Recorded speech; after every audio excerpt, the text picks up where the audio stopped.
couple of them are nice bucks.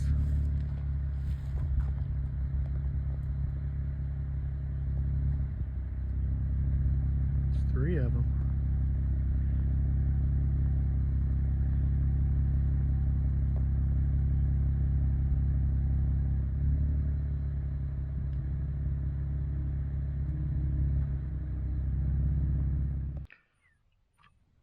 So this is a marker of trail ruts from the original Santa Fe National Historic Trail.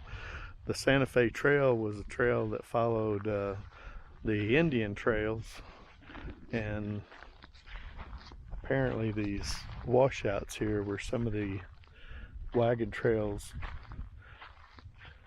came across down the Santa Fe Trail to Fort Union and then on to Santa Fe. And they're just out in this guy's pasture.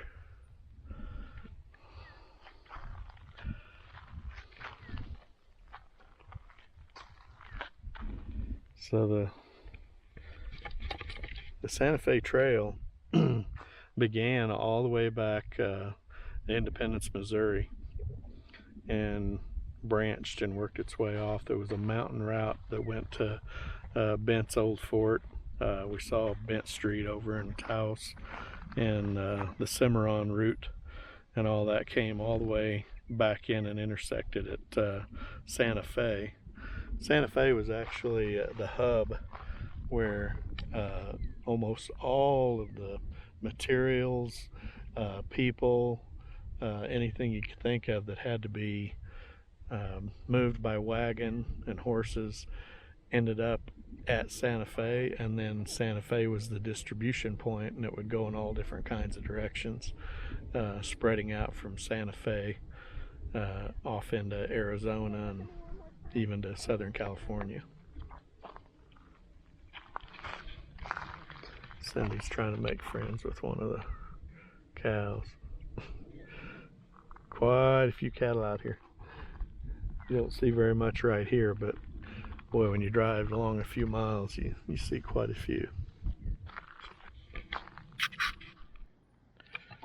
So we are here at Fort Union Visitor Center and the old Fort Union on the Santa Fe Trail in New Mexico, near Las Vegas, New Mexico. That's New Mexico, not Nevada. So we're going to do a walking tour and look at some of the old buildings. This was actually an outpost and trading center. A huge fort was eventually built. It was the 3rd structure they built, because the first 2 were built kind of quickly and weren't built very well.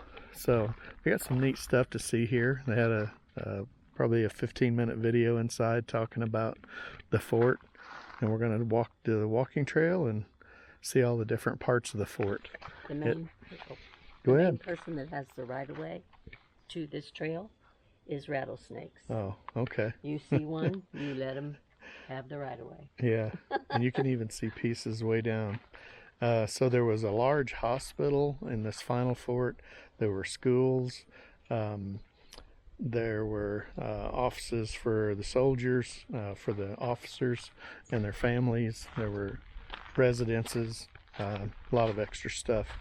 So it was a pretty big place. Ready? It says going this way. Oh, does it? Okay. You are here. Visitor Center, you are here. So the Santa Fe Trail brought people and supplies of all kinds all the way from actually Independence, Missouri, and even farther east, all the way to Santa Fe.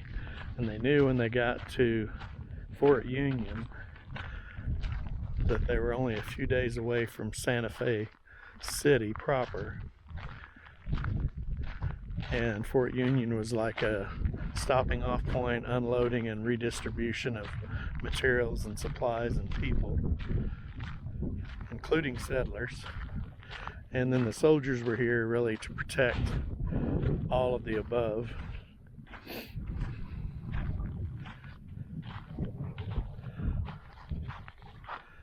And this rut here in front of us that comes up the hill and passes by. This is the actual Santa Fe Trail where the wagons actually drove over for years and years, and water and wagon wheels rutted it out. So this is a replica of one of the wagons. It's got a few old cases in there. Fort Union actually redistributed all the supplies and materials that went to all the other forts in the area. I think there were 17 of them all together, from here to Santa Fe and up into the north, into the mountains and things. So it was a huge distribution network of people and materials that the U.S. Cavalry, the Union, was actually pushing into the west to settle it.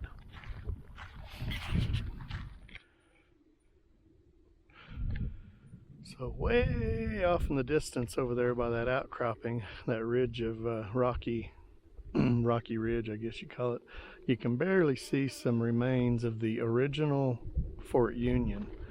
The problem with the location of the fort was it was too close to the rocky outcropping and could be reached by cannon fire.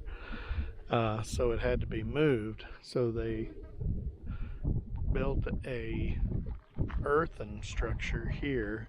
Can't see it standing here right in the middle of it, but it's a giant star with earthen walls put up. The colonel that was sent out in charge of this project said it's still too close because cannon fire from the top of that ridge could reach here, and they wouldn't listen to him. So he took a cannon and started firing toward the top of that ridge, and they could see the shells hitting the ridge. And he said, if I can reach it from here, they can reach us from there. I had to prove his point. And that's when they abandoned this earthen structure and started the new Fort Union, the third structure, or third Union fort. So again, this third fort was a much bigger enterprise. As I said earlier, it had a hospital that took care of 2,000 patients and only had 17 people die. It had bakeries, it had schools, it had blacksmith shops, had just about everything you could think of that you would need out here in the middle of nowhere that people would want or needed to take care of themselves, their families. So this is a layout of the third Fort Union that was actually not built by soldiers. It was built by local craftsmen. You can see they had parade grounds, warehouses, quartermaster. There was officers' row, married and enlisted men's quarters, transportation corral. A lot of horses came into the area, and that also created a lot of business, you know, because horses needed hay barns and such. And then the large hospital was actually separate from this part of the fort. It was actually over there, which we'll walk to in a few minutes. Amazing that this size of an installation was put together out here, all the construction that it took and how much it helped the economy. So I'm standing in the middle of what was called Officers' Row. All these old chimneys were fireplaces and the cook stoves for the homes for the commandants and all the officers. It was a pretty good deal because back in early 1800s, it cost $127,000 to build this officers' homes right here. This was just officers who were stationed here, and most of them for very short periods of time. Some of the commandments were only here for 6 months.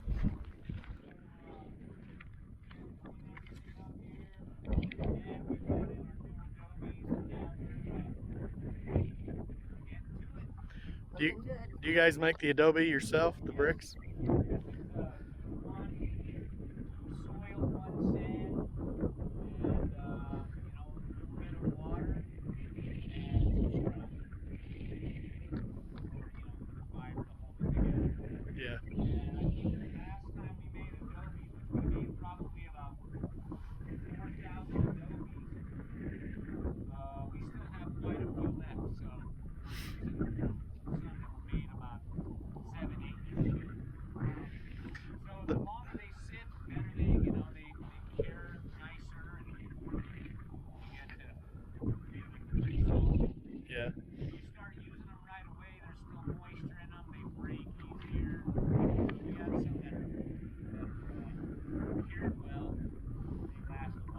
Yeah. What the stucco you smear over the outside? What's that consist of? This